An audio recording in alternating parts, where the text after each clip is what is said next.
What are the best life hacks for poor people? Drink only water. It's one of those ripple effect things that improves every other area of your life. I work in a welfare office. The number of people who are both 1. Unable to afford proper nutrition, supposedly, and 2. Morbidly obese is counterintuitive until you see the enormous sodas so many people travel with. It's incredibly easy to drink more calories than you think you're drinking, and the fattening nature of these drinks is all in the sugar content. Switch to carrying water instead of soda or other sweetened beverages and I assure you the following will happen. 1. You will save more money than you imagine. 2. You will sleep better. 3. Food will taste better. 4. You will have more consistent energy throughout the day. 5. Your skin/overall appearance will improve. And 6. You will lose weight. If you do nothing other than stop spending money on soda/sweet tea/etc and just drink filtered tap water, you will thank yourself. Many of those people who carry around sodas may reply with I hate the taste of water. Nah, you just hate the lack of massive amounts of sugar. I grew up poor drinking sodas all the time and I couldn't stand water for a long while. Eventually during one of my dieting stints in my early 20s, I forced myself to only drink water for about a month and ever since, I drink next to nothing else. I crave water. I'll drink Powerade Zeros sometimes to rehydrate, but I need water now. That's honestly the best thing I ever did.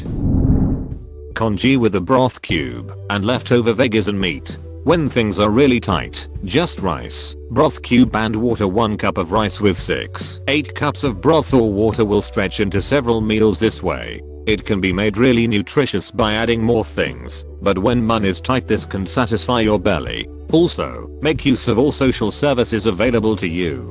All of them. You're poor. These services exist to help you get by and make things easier. Apply for them. Even if you're 100% sure you don't qualify, you never know how else they might be able to help you. If you have pets, find charities on Facebook that help provide food for pets to people with a low income. I can't tell you how much stress this took off my shoulders knowing I had enough kibble for my cats so they wouldn't starve and I could buy my own food instead. Don't be ashamed of being poor. I know people look down on you for that, but shame gets in the way of coping with poverty. Everybody can get poor at no fault of their own, if circumstances align right. Even if you made less than smart choices, got a drug habit, or whatever, you're not less deserving of basic human respect and kindness. Nobody is perfect, and poverty exists because governments don't implement or fund social services well, frick with minimum wage etc. Everybody deserves to live comfortably and not have to turn over every penny 3 times before spending it, no matter how much character that builds. Poverty sucks, and still come up short on basic necessities. This is one of the few responses here from someone that has been truly poor 10/10ths. I'm currently supporting 2 people on about €25 for groceries a week after medicine. It's not fun, but you learn a lot of little tricks to make that money stretch out over a week. I just wish a lot of it wasn't cheap processed crap, but there's only so much you can do with such a small budget. Please tell your doctor if your medications are too expensive. My parents worked themselves to the bone and we ate like crap to help pay for medicine for me and my sister. Hemophilia. We needed medicine to help clot during our periods. They never complained and just worked. My mom didn't want anyone to know we were poor. There were cheaper alternatives. They could have saved thousands of dollars. I'm a family doctor now, and I make it a point to talk about medication costs and ask at all of my follow-ups if things are affordable. We don't know what your copay is, and it's not always easy to tell what will be covered on your plan. Please let us know if something is too much. This is what we are here for. We are not even really poor, but my husband has a med that is kind of expensive in its extended release form, but works way better. Talked to the doctor about it, and she gave him a coupon that brought the cost down to only $5 more than the non-XL formula. It's seriously worth having this conversation.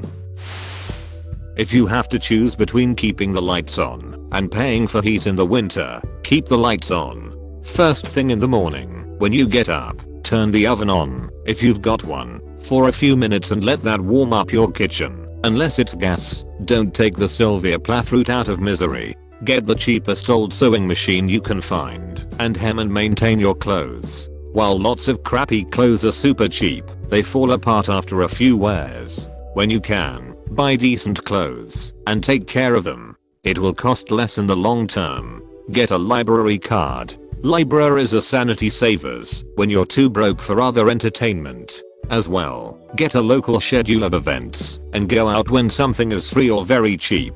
Keep yourself occupied, even when you are struggling with money. Get to know your local bakeries and other businesses, in particular their baking and delivery schedules. Old product that didn't move, that needs to be sold or disposed of before a new shipment comes, gets big markdowns. You can get decently healthy food for relatively cheap. If you live in some states, you can make decent extra dough collecting cans and bottles. I went door to door collecting cans and bottles after leaving a super crappy job many years ago, and while it was sometimes fruitless and some people are less than kind to a person on their doorstep, I made more money that week doing that than I had at the job I had just left. A lot of people were thrilled that I was there to take their cans and bottles off their hands. I did it until I found another real job and got to know some of the other folks that did that for a living.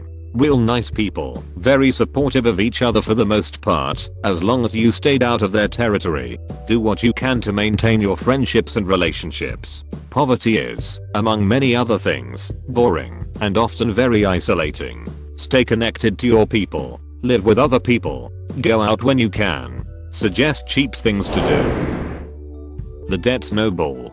Basically, write down the debts you have and their current balances. Everything like credit cards, cars, student loans, and so on should be on the list. Then, look to see what the smallest amount is. Set all of your other payments to minimum and pour as much money as you can possibly afford into paying off the smallest debt. Once it is paid off, add that payment amount to the next smallest amount and get that paid off.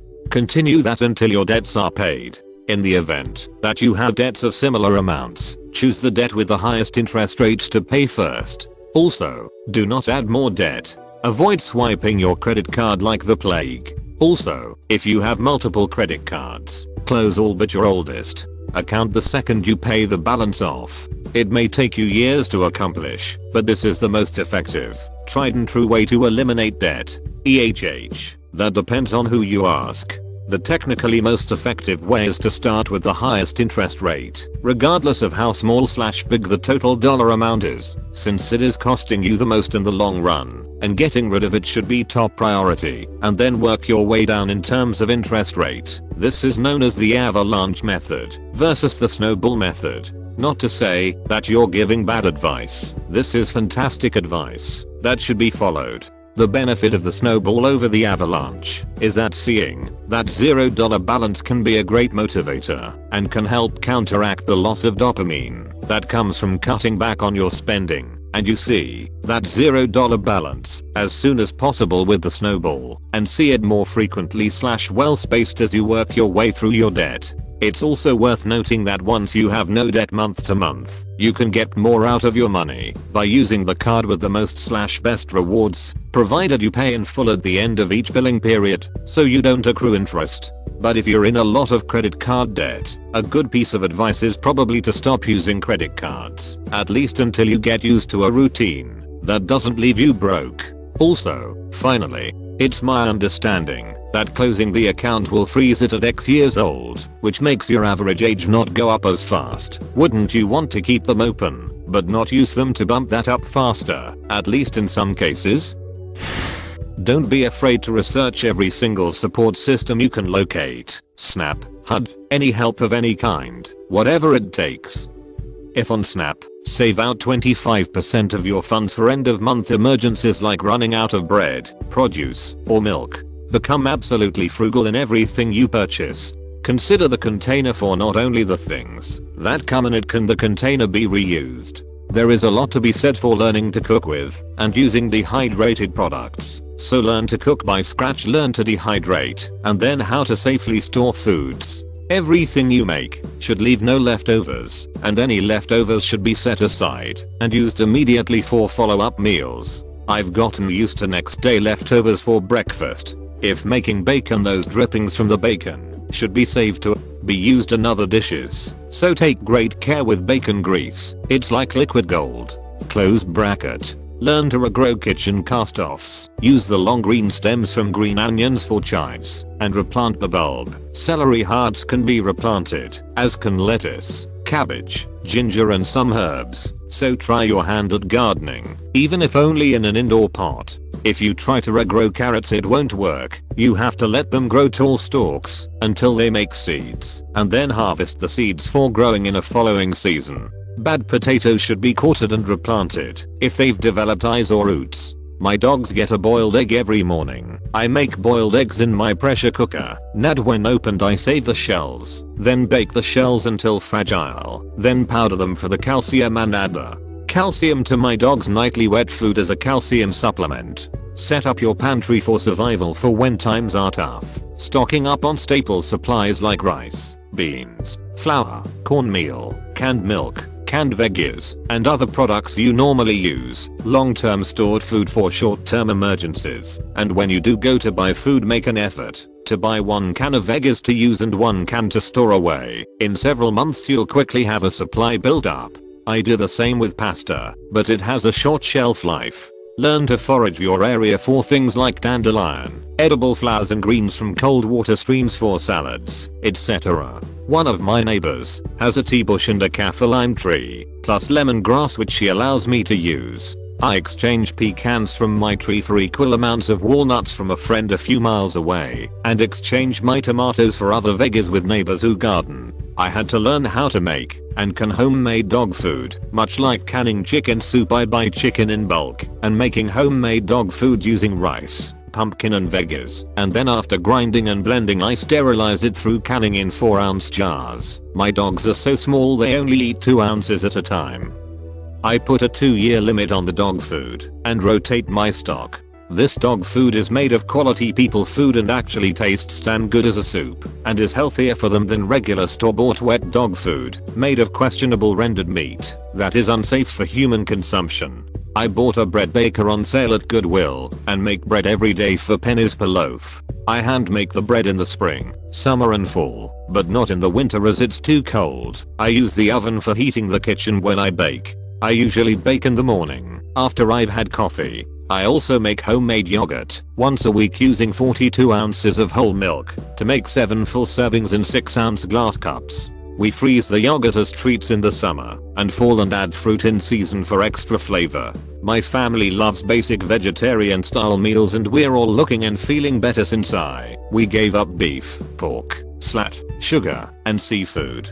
I'd had a stroke, unable to work, and we are now living on my social security retirement which pays 1/4 of my normal income. Sugar is forbidden in my home. I've got about £1 left from my last original bag bought in 2015.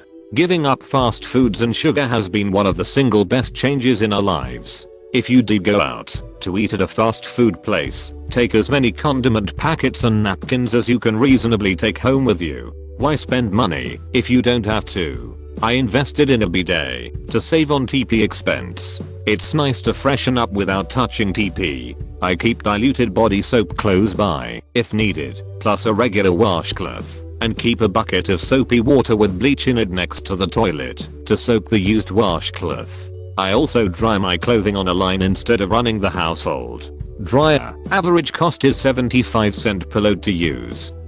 I keep 2 extra shower rods over my tub and a rolling clothing butler so I can hang wet clothing to dry indoors. I can't hang anything outside due to HOA requirements.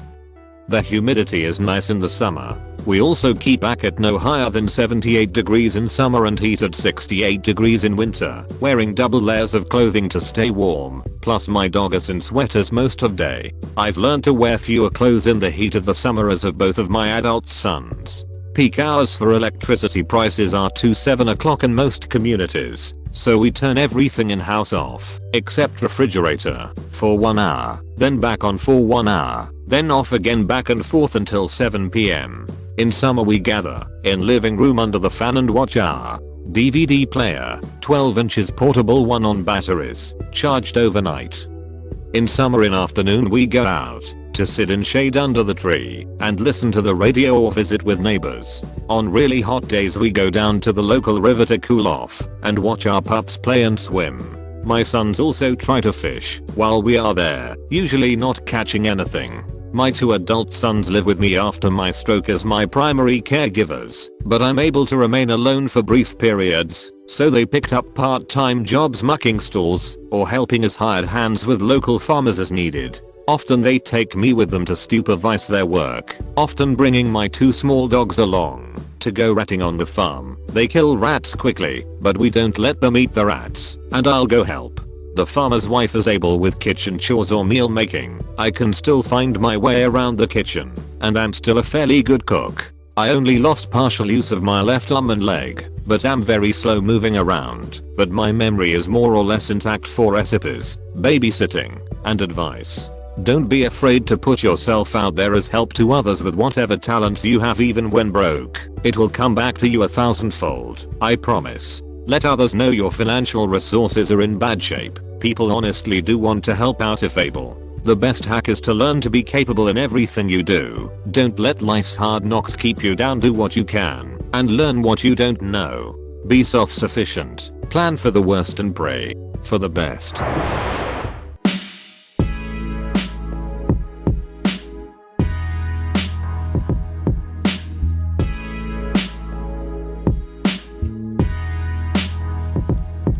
Try not to fall for payday loans, auto title loans, or a majority of rent-to-own deals. A few RTO agreements are legit, usually involving 2 familiar private parties. These are just a few businesses that are out there to seriously screw up a poor person's already challenging life. A few more are companies that pose as debt counselors, unsolicited student loan forgiveness programs, for-profit colleges, and multi-level marketing schemes. If you're truly interested in making more money, go talk with the local union about a trade apprenticeship or an advisor at your local public community college or university. I learned this the hard way in my late teens. It took a very long time to dig myself out,